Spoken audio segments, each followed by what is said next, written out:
Hello and welcome to The Insider, a show designed to clue you into the biggest news, events and announcements inside the video games industry, discussing with you some things you may know, some things you may not, and the glue holds it all together is a little bit of my own opinion. My name is Paul James, thank you very much for watching, and let's kick off with the episode.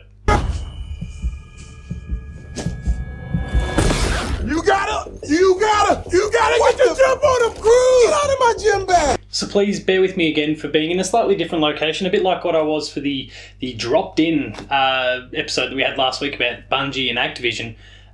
This is just simply a product of the fact that I've got a young child. I'm recording this at a little bit after midnight, the day that this actually goes live. And just the nature of the beast means that I've got to be very careful about the noise I want to make.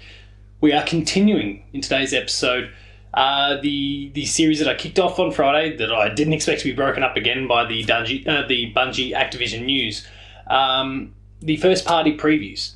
And last week we spoke about Nintendo. Today we're going to be continuing that theme, but today we're looking at Microsoft. So let's get into it. So we're again going to proceed by talking about where Xbox is at, where Microsoft is at, and then we're going to build from there. So let's firstly look at the state of the Xbox One as things currently stand. It's getting smashed in the sales. It currently holds a lead over the Nintendo Switch, but that is eroding quickly given the incredible numbers that the Switch is selling, and the PS4 is miles and miles ahead of both. It is on track to come dead last in this generation, despite having really respectable sales numbers.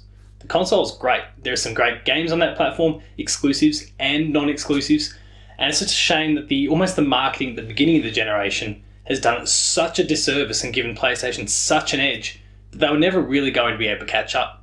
They're destined for third place. They've struggled to get first-party titles at the door. They are beginning to rectify that, but it's going to take some time. They're making some incredible steps and strides forward that will lead towards the next generation. I'm talking about Game Pass, I'm talking about the adaptive controller, I'm talking about the acquisition of new studios, I'm talking about crossplay and their support of that. Microsoft have made some impressive decisions over the course of the last couple of years, and even more specifically in 2018, that are really consumer focused and things that should stand them in good stead going into the next generation.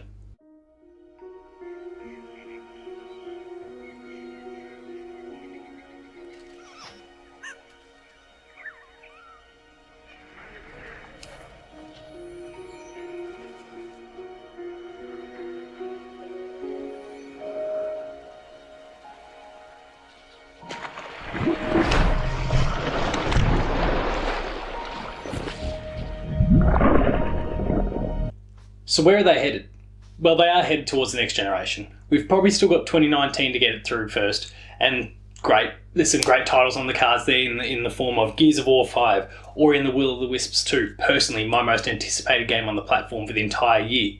Crackdown 3, and presumably a new Forza, and there could be some other games dotted in and around that as well. It's going to be a quality year for the Xbox One, but they are getting themselves together and organised and prepared for what comes next. I'm going to talk about how they're going to get there, beginning next.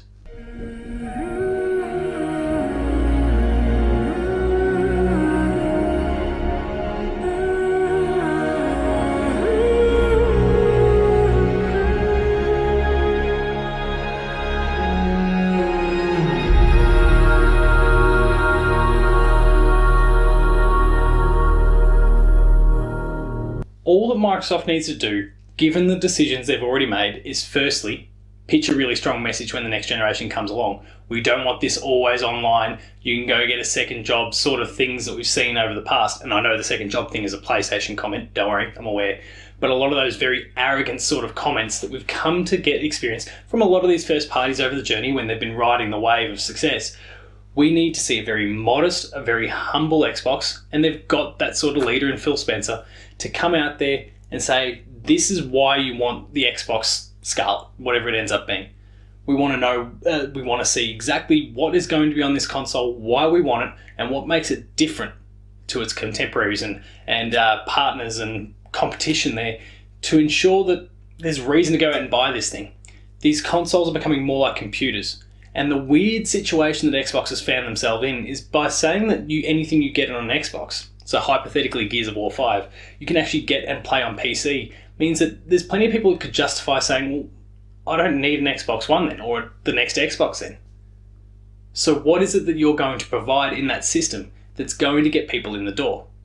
You need to nurture these new first parties. There are some incredible teams that they've brought into the fold, Obsidian, Ninja Theory, and several others. The problem in the case of Obsidian is that they're still working out and finding their way through a whole bunch of projects they've already got established. So that's going to take a while before their products finally start to bear fruit exclusively for the Xbox platform. And they need to continue to diversify their portfolio. The Xbox platform has been known for quite some time, even at the height of its powers, as being a very dude bro, whatever that even means, sort of environment, supportive of that environment, that culture and that group. And it's because the games that they released fit that mold. It was always Halo, it was always Gears, it was always Call of Duty. Obviously Call of Duty was on other platforms, but they had their partnership back then during the 360. And they haven't really done much to kind of shake that up over the course of this generation. And I think it's because of some of the woes and struggles that they've had with some of their first parties that it still had to fall back to Halo and Gears and Forza and those sort of titles to keep the console propped up over the course of the generation. Now that they've got so many new studios, it's time to fix that. There's some talent that's now some serious new talent that is working within the Xbox family.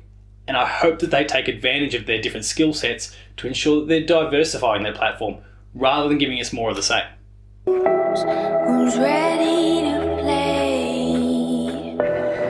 Are we the hunters or are we the prey?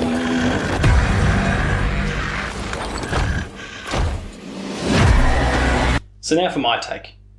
All the pieces are in place for Xbox to really succeed, not necessarily dominate, but really succeed in the next generation. At the end of the day, they are competing against momentum and optics. And at the moment, the optics still aren't good. In spite of what we, the hardcore gamers, know, the general masses still are thinking PlayStation, PlayStation, PlayStation. So how do you shake that up? They can't go into this generation, this coming generation, whenever it finally gets announced and then eventually kicks off. They can't go in there expecting to kick the door down and dominate in the same way that PlayStation has this past generation. They just need to claw back some ground. And they need to show us titles that are going to get us interested in investing in the platform. Give those studios time though. I would rather see them dot those games out over the course of 5 or 6 years even, than to see this crush at the beginning of games that are only half as good as they should be. Give Ninja Theory time, give Obsidian time, give Playground and their second studio time. There's heaps of awesome teams there, take advantage of them. As for the console, currently labelled Project Scarlet, I'm tipping 2020, I'm tipping an announcement later this year, potentially even as soon as E3, but that is a really murky, tricky sort of situation.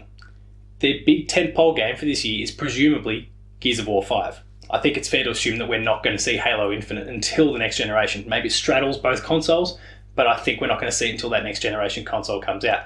So that leaves Gears of War 5 as the big tentpole game for the year.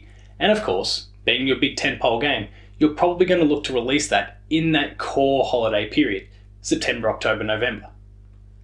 So how do you make that announcement, that next generation announcement, without necessarily killing off a few sales of Gears of War 5 because people are, well, you know, whatever, I'll wait till the next generation. I'm not going to buy an Xbox now because I could get the next Xbox, and then as such they miss Gears of War 5. So the timing, it's not necessarily the timing of when Gears comes out, though it's probably important in some respects. It's the timing of when do they announce the next generation that's really key here to the success of some of their games this year. Ori's going to be huge critically. It's not going to reach a huge mass of gamers. It's possibly going to be the best game of the year, in my opinion. But it's not going to get bought by millions and millions and millions of people. Crackdown 3 is such a PR disaster at the moment. It could be fantastic, but it's going to be really hard to shake people's ingrained opinions of that game and that franchise at this point. It leaves Gears as the big gun for the year, the big one that can kind of turn heads. And the game shows a lot of promise. I'm super excited about it. I can't wait to get into those shoes again. But how they negotiate this next gen / Gears of War 5 release is going to be really important to the success of that game, but then obviously beyond when it comes to the Xbox Scarlet itself. It's going to be a really interesting thing to see take shape over the coming months. This is a wild game of survival.